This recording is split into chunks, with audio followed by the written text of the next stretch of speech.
성탄을 준비하는 자세라는 제목으로 말씀을 드리겠습니다. 12월이 따스한 것은 성탄이 있기 때문입니다. 아마도 만약 성탄이 12월이었다면 그야말로 얼음공화국일 거예요. 요즘처럼 차갑고 고립되어진 시대 속에는 더더욱이 그렇습니다. 그런데 이런 생각이 들더라고요. 올해는 제대로 성탄을 맞이할 수 있겠구나. 왜냐? 마국간이 있으니까. 코로나 때문에 놀러도 못 가고, 아멘, 파티도 못 즐기고, 제아의 종도 안 한다고 하니까 갈 곳 없어요. 그러니까 주님 앞에 나옵시다. 그래서 성탄, 정말 성탄다운 성탄 맞이했으면 합니다. 성탄하면 거룩한 탄생이라는 뜻인데 예수님에게만 어울리는 단어예요. 김의철 성탄. 왜 안 웃어요? 어울립니까? 이게 이단틱하지 않아요? 예수님에게만 어울리는 게 성탄이라고 말하는 거예요. 예수님의 오심은 정말 큰 축복이며 은혜입니다. 천사들이 예수님의 오심에 관하여 이렇게 외쳤어요. 누가복음 2장 10절에 보니까 천사가 이르되 무서워하지 말라. 보라, 내가 온 백성에게 미칠 큰 기쁨의 좋은 소식을 너에게 전한다. 특정인들에게 미치는 기쁨이 아니고 온 백성, 온 인류에게 미칠 큰 기쁨의 좋은 소식이 성탄이라는 거예요. 예수님 태어나셨습니다. 예수님 오셨습니다. 이게 온 인류의 큰 기쁨의 좋은 소식이라는 거예요. 그런데 이 땅에 평화를 주시려고, 구원을 주시려고, 행복을 주시려고 오신 예수님이지만 또 다른 한 무리는 예수님이 오신다는 소식을 듣고 우리가 예상하지 못한 전혀 다른 반응을 보인 무리가 있어요. 그 무리가 뭐냐면 헤롯 왕과 그리고 바리새인, 서기관, 제사장, 이런 유대 종교 지도자들과 정치인들이었어요. 그들은 마태복음 2장 3절에 보니까 예수님의 소식을 듣고 헤롯 왕과 온 예루살렘이 듣고 기뻐하고 기뻐한 게 아니고 뭐 했다는 거예요? 듣고 소동한지라. 여기 보니까 소동이라는 단어는 여럿이 법석뜸, 막 난리구설함, 이런 뜻이에요. 그런데 그 타라소라는 단어의 의미는 왜 난리굿을 떠느냐 하면 두려워서 난리굿을 떨었다는 거예요. 천사들은 온 백성에게 미칠 큰 기쁨의 좋은 소식이었는데 어째서 유대 정치인들과 종교 지도자들은 두려워서 난리 법석을 떨었다는 것입니까? 헤롯은 동방의 박사들이 자기에게 찾아와 유대인의 왕으로 나신 이가 어딨냐는 말에 떡궁이 열린 거예요. 이 왕위에 대한 집착 때문에 난리 법석을 치고, 유대 종교 지도자들은 예수를 전하고 예수를 가르침으로 녹을 먹고 사는 사람인데 막상 예수님이 탁 오니까 두려운 거지. 마음으로는 탐욕과 탐심과 종교적인 기득권을 향유하며 살면서 예배는 의식으로 드리고 진실 없고 사랑 없는 예배를 드리는 그 영혼의 가증함을 주님이 아실 거라는 것을 여기고 두려워한 거예요. 그래서 주님을 부인하고 싶은 거예요. 아닌가 다를까 예수님을 가르치며 메시아 도래 사상을 가르치던 그들이 예수님이 나신 곳에는 코빼기도 안 보입니다. 코가 없어서 안 보이는 게 아니에요. 두려운 거지. 여러분, 교회가 두려워지지 않기를 원합니다. 주님 앞에 삶이 행복해지기를 원합니다. 그런데 탐욕으로 권력을 잡고 탐욕으로 종교 지도자가 되고 탐욕으로 그리스도인이 되면 행복하더냐 말이에요. 부유해지느냐고요? 더 잘돼지느냐고요? 아닙니다. 탐욕은 인생을 삼키는 거예요. 아멘. 탐욕은 나를 불행하게 만들고 가난하게 만들고 비틀거리게 만들어요. 어느새 자신의 마음속에 주님보다 탐욕이 더 가득 찬 거예요. 주님보다 세상을 더 사랑한 거예요. 주님보다 권력을 더 사랑하여 칼로서 주님을 맞은 헤롯이고, 주님보다 재물 더 사랑하여 주님 계신 곳에 곱빼기도 배우지 않던 바리새인들과 서기관들, 탐욕 때문에 그런 거예요. 근데 그래서 그것 때문에 잘 살았습니까?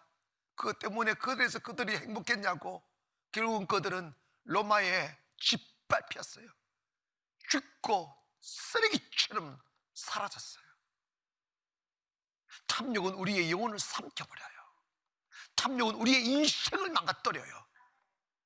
그러나 의외의 사람, 동방의 박사들은 전혀 다른 모습을 보입니다. 이름 없이 오직 주님께만 영광. 동방 박사들이 천문학자라고 알려졌는데, 별을 연구하다가 필시 왕을 상징하는 큰 별 하나가 떠오른 거예요. 그들이 그 별을 놓칠 수가 없어서 별을 따라 걷고 그런 게 3개월 정도가 된다는 거예요.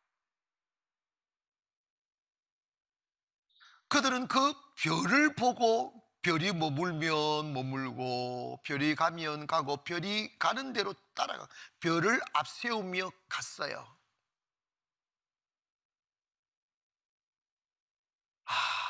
저 별은 보통 별이 아니라고, 계시의 별이고 인도의 별이라고 믿고 갔어요. 그러다가 예루살렘까지 왔고 헤로드 왕궁까지 갔어요. 근데 그들이 이게 별을 예루살렘에 와가지고 놓쳐버린 거야. 별이 헤로드 왕궁으로 갔었겠어요? 안 갔겠어요? 안 가지. 근데 그들은 상상한 거예요. 왕이니까 왕궁에서 태어날 거라고. 이제 왔어. 별이 저 멀리 있는데 왕궁으로 그냥 들어가 버린 거예요. 그래서 그 난리가 일어난 거예요.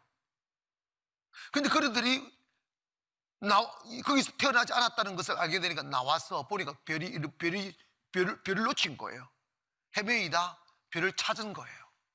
별을 찾고 마태복음 2장 10절에 보니까 이렇게 기록이 되어 있어요. 그들이 별을 보고 뭐라고 그랬어요? 매우 크게 기뻐하고 기뻐하더라. 강조점이 다 있어요. 매우 크게 기뻐하고 기뻐하더라. 별을 다지면 좋은 거예요. 여러분, 이 별은 누구를 상징합니까? 예수님을 상징합니다. 진리를 상징합니다. 우리에게도 다 별은 있어요. 별을 쫓아 3개월 여년 걸어왔다가 헤롯 왕 잘못 길을 들어서서 별을 놓쳤을 때 얼마나 안담했겠어요? 얼마나 불안했겠어요? 근데 별을 딱 다시 만나는 순간 너무 기쁜 거예요. 그리고 그들은 그 별을 쫓아가게 됐죠. 그런데 헤롯 왕은 소동하고 있었어요. 사두개인도 소동하고 있었어요. 큰일 났다고. 종교 기득권을 다 잊어버리면 어떡하냐고, 왕이 잃어버리면 어떡하냐고, 세상에 대한 집착과 탐욕으로 주님에게 갈 생각조차, 이미 헤롯 왕도 예수님 오셨다는 걸 알게 됐고, 동방 박사들이 왕국으로 돌아오지 않으니까 성경학자들과 그 사람들 다 불러들였어요. 왕이 낯선 예수로 이게 유대인의 왕으로 태어나는 메시아가 어디서 나왔냐? 그들이 유대 베들레헴입니다. 그 장소까지 가르쳐줘요. 그런데 곱빼기도 안 보입니다. 어쩌면 2020년도 예수님의 탄생도 세상 일에 취하고 탐욕에 취하고 기득권에 취해서 진짜 주님 만날까 봐 두려워가지고 호들갑을 떠는 사람들이 얼마나 많겠어요. 예수님이 탐욕 없는 가슴으로 예수를 맞이함으로 예수님이 참 기쁨이 되기를 원합니다.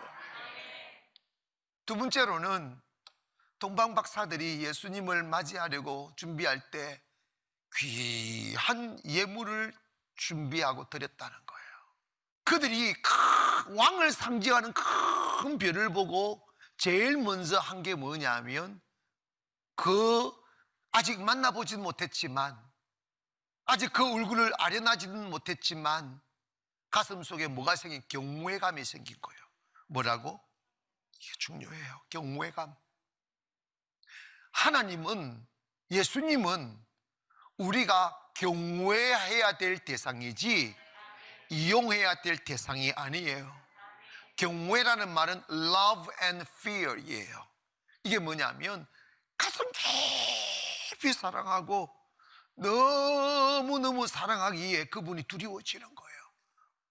폭군이기 때문에 두려운 게 아니고, 무서움이 아니고, not threatened 하는, 이게 공포가 아니고 사랑이 주는 두려움.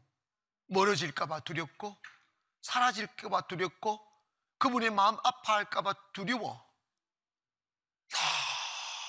너무 사랑하면 그게 경외가 그 말이에요. 근데 그분들은 그 별을 딱 보고 그 대상에 대한 경외심이 생겨서 가장 귀한 예물을 준비하기 시작하는 거예요.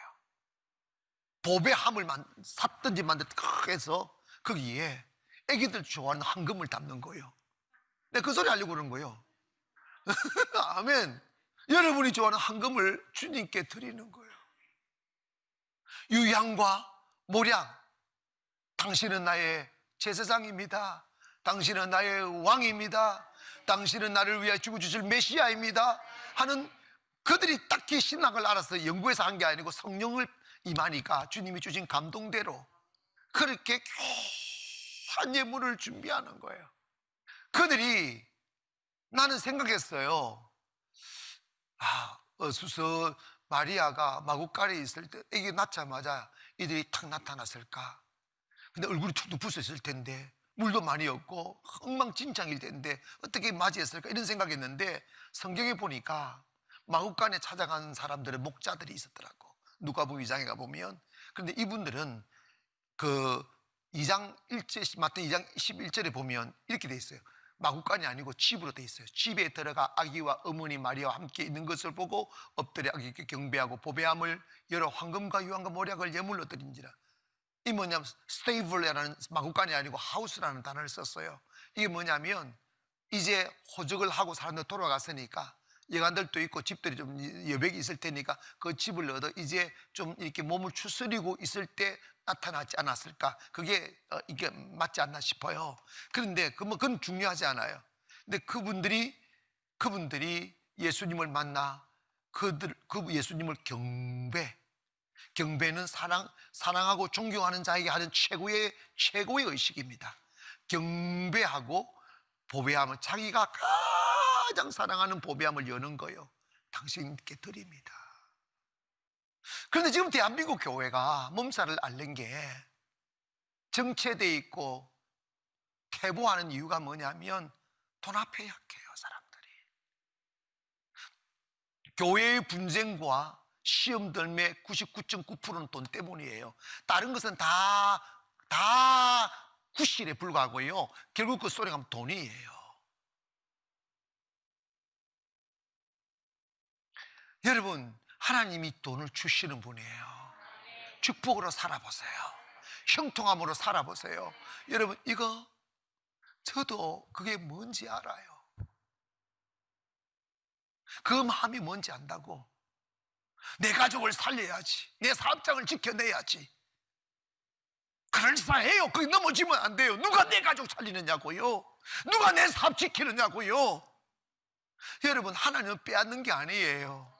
네가 나를 사랑함을 보이라는 거예요. 네가 나를 경외함을 보이라는 거예요. 내가 구세주임을 보이라는 거예요. 그 감사함을 표하라는 거예요.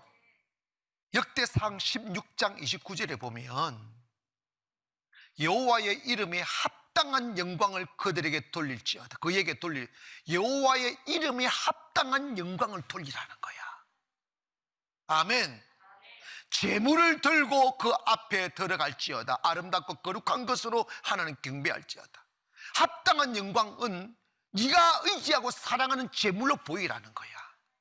네가 만약에 돈을 사랑하면 돈을 못 낼 거라고 하는 거야.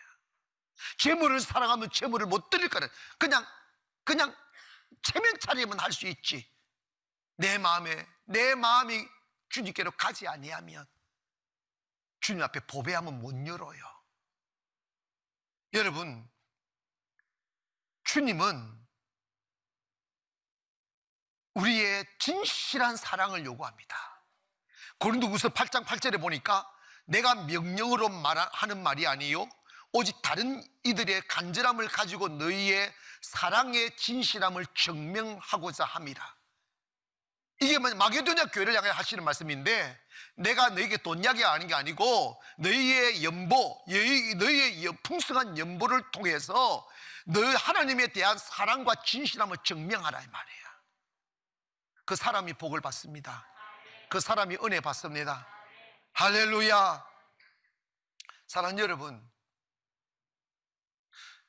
내가 주를 위하여 무엇을 할까는 생각하지 말고 주님 진짜 사랑해 보시기를 원합니다.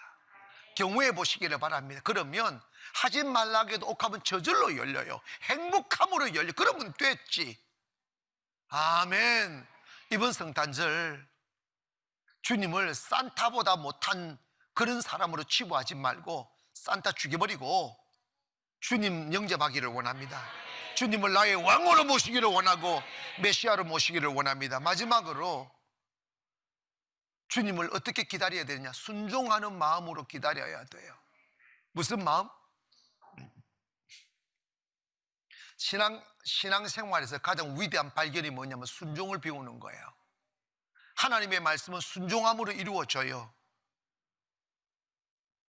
동방의 박사들이 헤로도 왕을 만났어요. 헤로도 왕이 자기의 마음을 숨기고 이렇게 말했어요. 그 아이를 찾으면 내게도 가르쳐 달라고, 그러면 나도 가서 경배한다고 그랬어요. 그러나 그 숨겨진 악한 마음을 아시는 하나님께서 박사들이 예수님을 만나 보배함을 열어 경배하고 나와 한 집을 얻어 잠을 자고 있는데 밤에 천사가 나타난 거예요.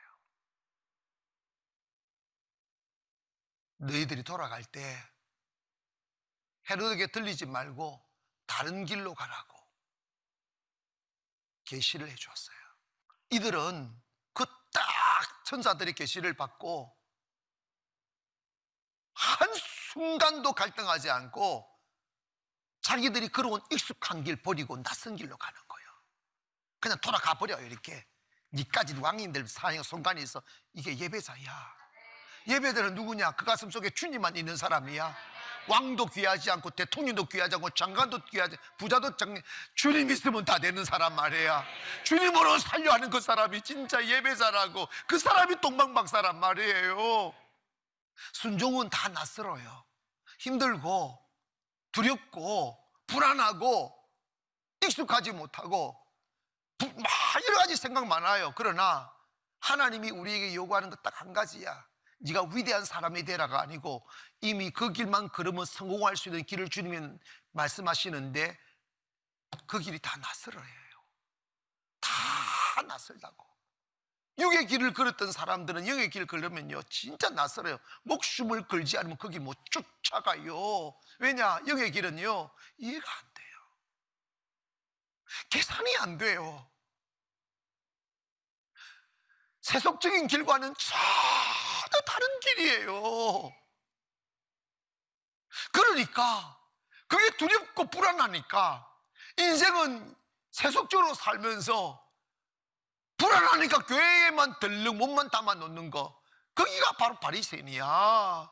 거기가 바로 사두개인이라고. 신앙은 별을 쫓아가는 거예요. 주님의 지시를 따라가는 거라고. 거기에는 이론이 없어요. 거기에는 합리성이 없어요. 거기에는 이해가 없다고.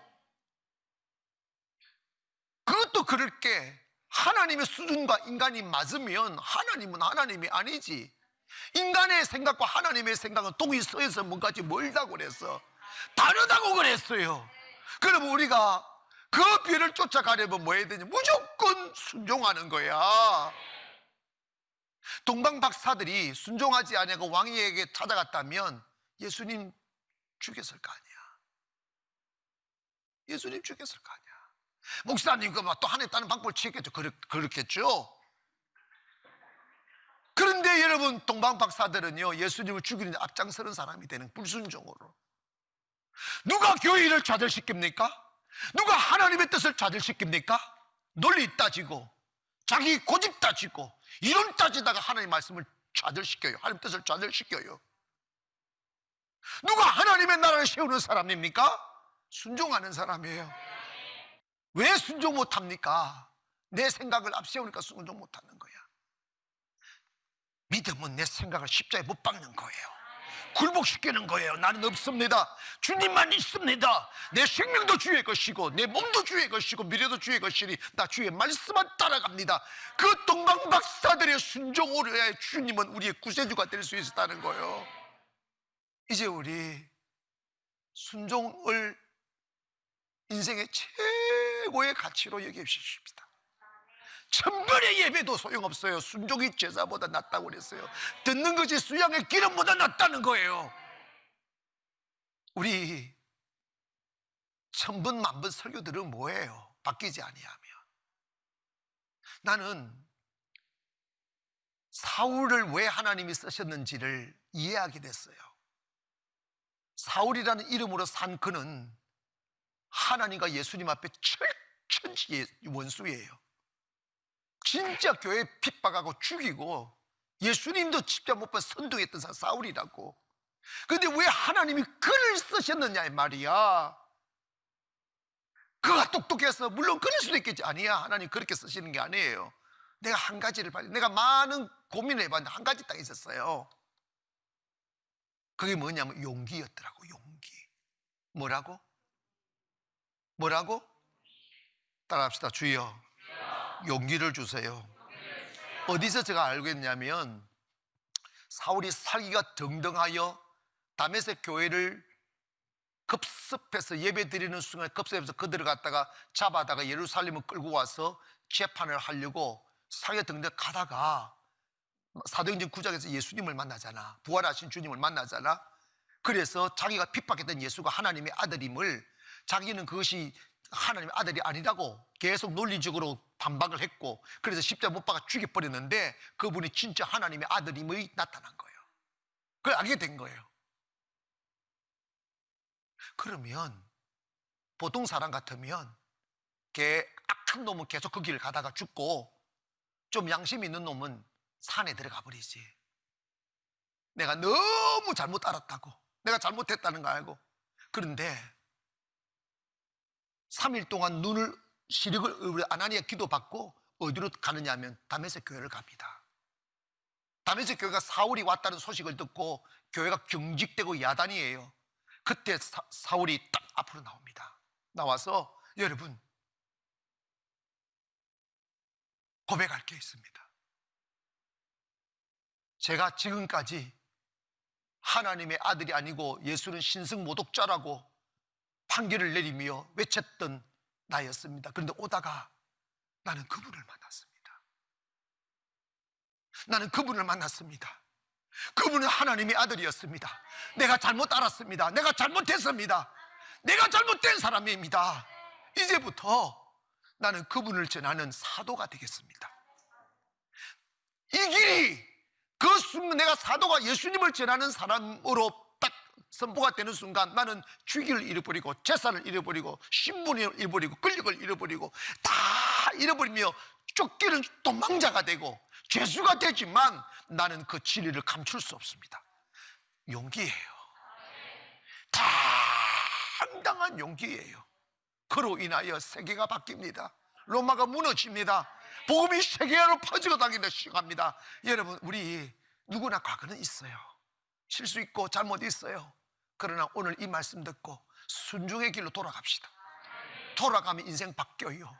하나님은 결코 묻지 않습니다. 더 큰 용기 있는 사람을 쓰신다 이 말이에요. 성탄 외롭지 않기를 원합니다.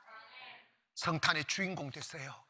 예수님이 여러분이 큰 기쁨이 되시고 춤을 추고 춤을 추어도 모자라는 그 기쁨 되시기를 주님의 이름으로 축원합니다.